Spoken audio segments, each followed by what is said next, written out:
SSC के English series में आप लोगों का फिर से स्वागत है।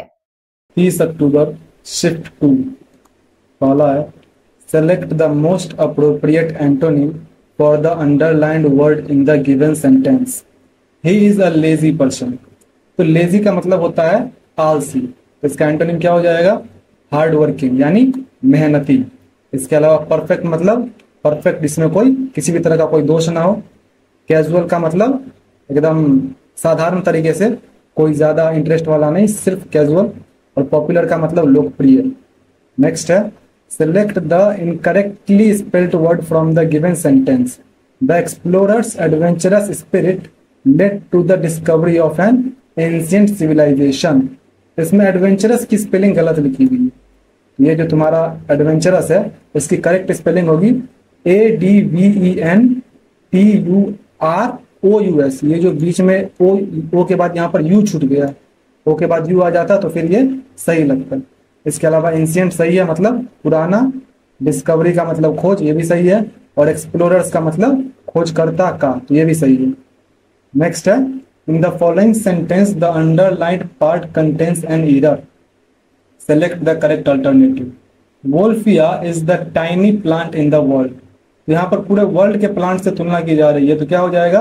हम सुपरलेटिव डिग्री का यूज करेंगे, तो हो जाएगा वोल्फिया इज द टीनिएस्ट या tiniest plant in the world.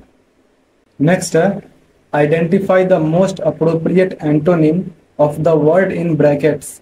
Her candid remarks were a refreshing change from the usual diplomatic responses. तो रिफ्रेशिंग का मतलब होता है नया, तरोताजा। तो इसका एंटोनिम क्या हो जाएगा? तो बासी या फिर घिसा पिटा। तो इसके लिए हम यूज करेंगे स्टेल। स्टेल का मतलब होता है घिसा पिटा यानी पुराना। इसके अलावा इनविगोरेटिंग का मतलब होता है ताकत देने वाला, जो तुममें एनर्जी भरे। फिर है रिवाइटलाइजिंग। रिवाइटलाइजिंग का मतलब होता है जो फिर से तुममें जान डाल सके, फिर से जान डालना या पुनर्जीवित करना। और ब्रेसिंग का मतलब भी होता है स्फूर्तिदायक यानी जो तुम्हें उत्साह भरे। नेक्स्ट है select the incorrectly spelled word. Abolished, Edwards, annoyed, abdomen. तो देखो इसमें एब्डोमेन की स्पेलिंग गलत है। एब्डोमेन की स्पेलिंग होती है ABDOMEN। एब्डोमेन मतलब पेट, तो इसकी स्पेलिंग गलत है। इसके अलावा अबॉलिश्ड की स्पेलिंग सही है, मतलब समाप्त कर दिया गया। एडवर्ड्स की भी सही है, मतलब हानिकारक या प्रतिकूल। और एनॉयड का मतलब परेशान करना, तो ये भी सही है। नेक्स्ट है select the option that will improve the underlined part of the given sentence. I started feeling tired as I had been working for a long time, so I decided to call the day. तो ये call the day जो है वो एक idiom होता है, call it a day। तो इसको यहाँ पर गलत तरीके से लिख दिया गया। यहाँ पे होना चाहिए call it a day। इसका मतलब होता है जब हम काम को खत्म करने का निर्णय लेते हैं तो उसके लिए हम यूज करते हैं call it a day। जैसे हम कहते हैं ना बोलचाल की भाषा में कि आज के लिए इतना ही, अब काम नहीं करूंगा, उसके लिए कॉल इट अ डे का यूज किया जाता है। तो इसको तुम इससे सब्सटीट्यूट कर दोगे तो ये करेक्ट हो जाएगा। नेक्स्ट है the following sentence has been split into 4 segments. Identify the segment that contains an error in phrasal word. Geeta got on to the book she was reading this morning. इसमें देखो got on to जो होता है ये हम use करते हैं जब किसी वाहन पर चढ़ने के लिए यूज किया जाता है। जब हम वाहन पर चढ़ते हैं उसके लिए हम गॉट ऑन टू का यूज करते हैं। तो किताब पढ़ने के लिए हम गॉट ऑन टू का यूज नहीं करेंगे, तो इसलिए इसके इस सेगमेंट में जो है गलती है। नेक्स्ट है select the option that can be used as a one word substitute for the highlighted group of words in the given sentence. The tailor was called to stitch the long loose gowns worn by priests and choristers. Choristers होते हैं जो church में गाना बजाने वाला काम करते हैं, उनको कॉरिस्टर्स कहा जाता है।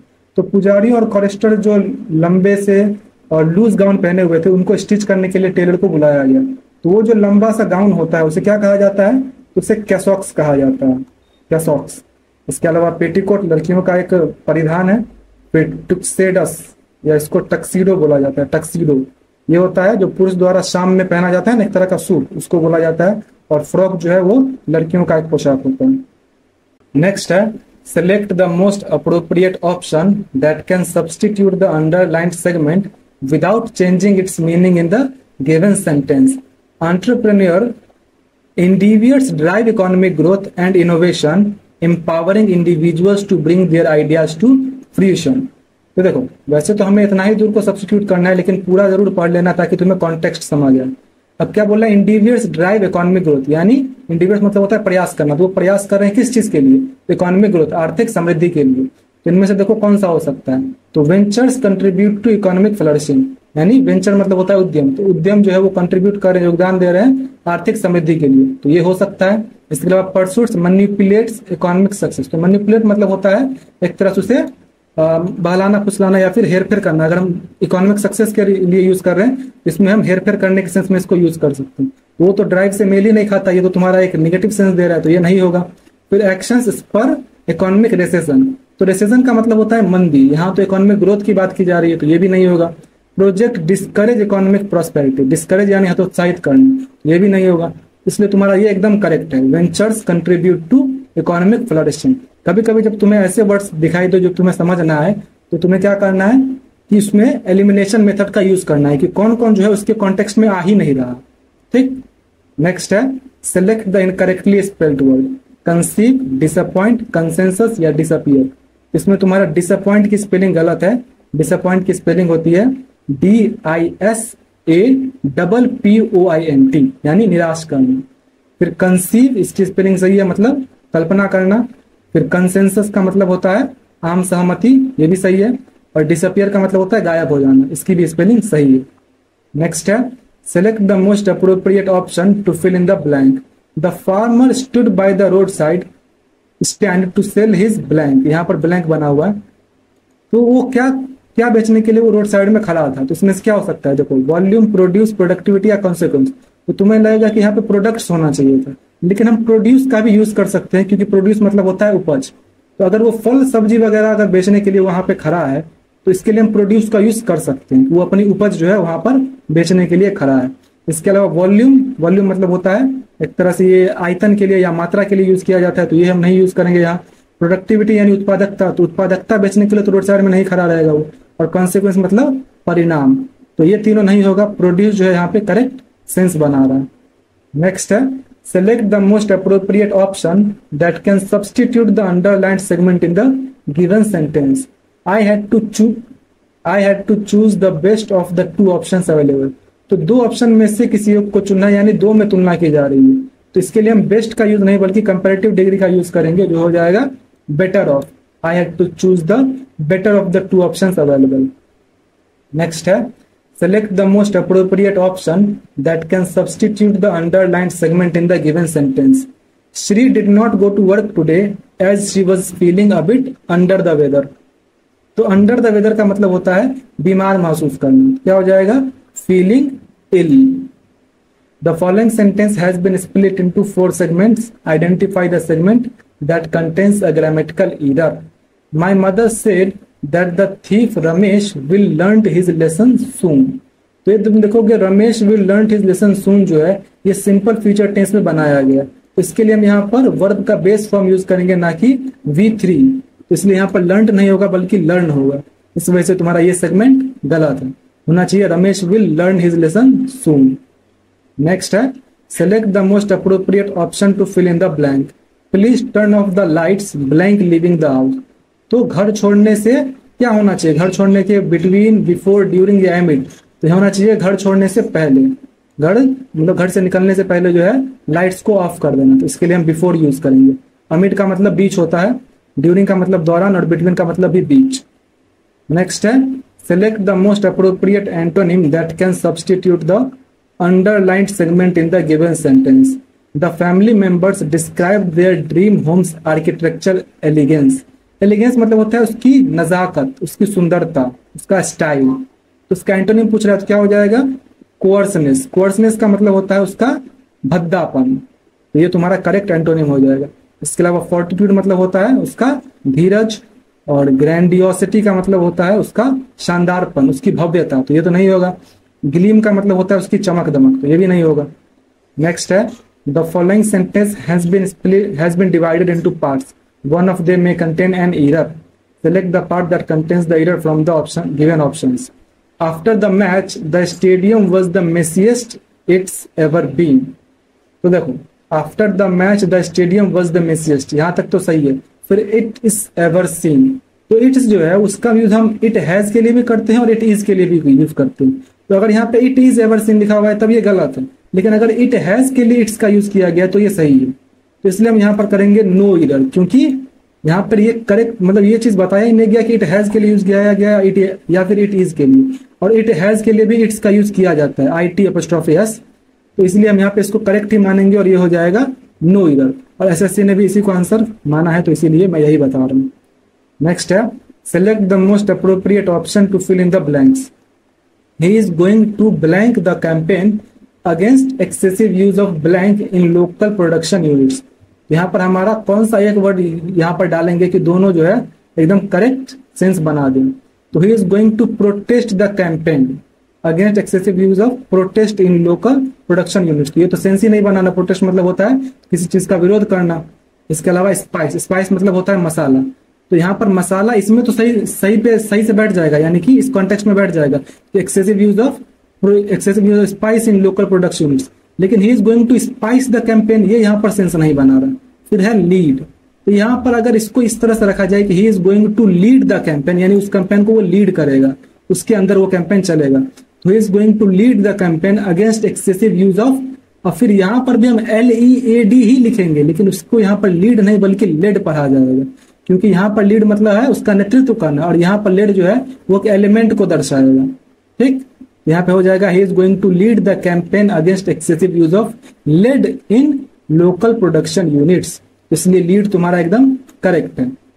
नेक्स्ट है select the most appropriate adjective to fill in the blank. According to the chairman his proposal was blank then mister Jacksons. तो blank then it means that comparative degree का यूज किया जा रहा है। तो हम क्या यूज करेंगे? Worse then. नेक्स्ट है select the most appropriate synonym of the underlined word in the given sentence. James is just an old eccentric. Eccentric का मतलब होता है सनकी आदमी। तो इसके लिए हम क्या सिनोनिम यूज करेंगे? तो इनमें से हम यूज कर सकते हैं क्रैंकी। क्रैंकी का मतलब भी होता है सनकी या फिर मूडी आदमी, जो वही करे जो उसका मन करता हो। इसके अलावा फॉलोअर का मतलब अनुयायी, जो उसके पीछे पीछे चलते हो। ऑर्डिनरी का मतलब सामान्य, और हम्बल का मतलब विनम्र। अब है कंप्रहेंशन क्लोज टेस्ट, एक बार पढ़ लो। अब क्वेश्चन देखते हैं। 1 2 3 4 5, चलो बनाया जाए। The enlightenment sometimes known as the age of reason is described as the period of blank scientific political and philosophical debate. Period of blank scientific क्या हो सकता है? कॉशंस, राइगरस, ऑस्पिशियस या मैलिशियस।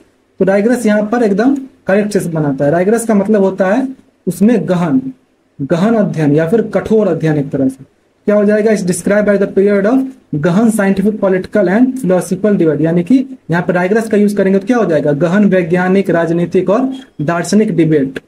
और ये क्या बोला था? इनलाइटनमेंट, यानी कि ये जो इनलाइटनमेंट का पीरियड होता है, यानी कि इनलाइटनमेंट का मतलब होता है बोधायन का युग, जिसमें बुद्धि से आदमी काम करता है। एज ऑफ रीजन, यानी जिसमें हर चीज के लिए वो रीजन मांगता हो, तर्क मांगता हो कि ये हम अगर कर रहे हैं, इस चीज को अगर हम फॉलो कर रहे हैं आज के युग में, तो इसके पीछे रीजन क्या है। इसलिए यहाँ पर आना चाहिए कि उसके लिए वो गहन अध्ययन करते हैं। किस तरह का गहन अध्ययन? तो साइंटिफिक, पॉलिटिकल और philosophical debate that characterized European culture blank from the long 18th century, जिसने कि यूरोपियन कल्चर को 18th सेंचुरी से क्या किया है? तो देख लो, above, over with, along with या थ्रू आउट। तो थ्रू आउट का मतलब होता है पूरे। तो उसने पूरे 18th सेंचुरी को जो है पूरे, यहाँ पर हम पूरे का सेंस दे सकते हैं कि पूरे 18th सेंचुरी के दौरान जो है उसने यूरोपियन कल्चर में जो है डिबेट इस चीज के लिए चलता रहा है। इसलिए यहाँ पर थ्रू आउट एकदम करेक्ट सेंस बनाता है। इस पूरी अवधि के दौरान इसके ऊपर बहस चलती रही। ये संस्कृति की विशेषता है। कैरेक्टराइज मतलब यहाँ पर विशेषता है। नेक्स्ट है, नेक्स्ट देख लो क्या है। From the 18th century, from the late 17th century until the end of Napoleon Wars in 1815, this was an era of an enormous blank in thinking and reason. This was an era of an enormous blank. Enormous मतलब होता है बड़ा। क्या हो सकता है? Shield, shift, embed या secure. तो शिफ्ट, ये किस तरह का एरा था? तो एक बड़े बदलाव का एरा था। किस चीज में बदलाव? तो थिंकिंग एंड रीजन में, सोच और विचार में जो है एक बड़ा बदलाव का एरा था। Which historian Roy Porter describes as decisive in the formation of modernity. Modernity, centuries of custom and traditions were blank. तो अगर मॉडर्निटी लाना है तो उसके लिए कस्टम और ट्रेडिशन जो है, जो परंपराएं हैं, उनका क्या किया जाएगा? तो देख लो, डिस्कार्डेड, डिजेक्टेड, डिफ्रेस्टेड या डिमीन। तो यहाँ पर हम यूज करेंगे डिस्कार्डेड। डिस्कार्डेड मतलब होता है त्याग दिया गया, छोड़ दिया गया। तो क्या करेंगे, अगर उन्हें मॉडर्निटी लानी है तो पुराने विचारों को क्या करेंगे, त्याग देंगे। In favour of exploration, individuality, tolerance and scientific blank. किसके फेवर में, तो एक्सप्लोरेशन, एक्सप्लोर करना, इंडिविजुअलिटी यानी व्यक्तिगत, टॉलरेंस एंड साइंटिफिक। तो यहाँ पर साइंटिफिक के साथ क्या लगना चाहिए, तो साइंटिफिक यानी वैज्ञानिक। यहाँ पर कोई नाउन यूज होना चाहिए। क्या हम यूज कर सकते हैं, स्लैकन, डूडल, इंडिवियर या शर्क। तो हम यहाँ पर यूज करेंगे इंडिवियर। इंडिवियर का तुम्हारा मतलब होता है यहाँ पर एक तरह से प्रयास। तो साइंटिफिक प्रयास की बात की जा रही है, वैज्ञानिक प्रयास के लिए जो है वो लोग इसके ऊपर जो है काम कर रहे हैं। तो इसके लिए उन्होंने क्या किया, इन चीजों को त्याग दिया। किसके फेवर में, तो एक्सप्लोरेशन यानी एक्सप्लोर करना, वैज्ञानिक प्रयास, इन सब के फेवर में जो है इन चीजों को त्याग दिया। तो इंडिवियर यहाँ पे करेक्ट सेंस बनाता है। इसके अलावा स्लैकन मतलब होता है धीमा करना। डूडल मतलब एक ऐसी जो किसी भी तरह आकृति खींच जाती है उसको डूडल कहा जाता है। और शर्क का मतलब होता है कामचोरी करना यानी जिम्मेदारी से बचना। तो यहाँ पर इंडिवियर एकदम करेक्ट सेंस बनाता है। आपका जो भी स्कोर हुआ कमेंट कर दीजिए। मिलते हैं नेक्स्ट वीडियो में।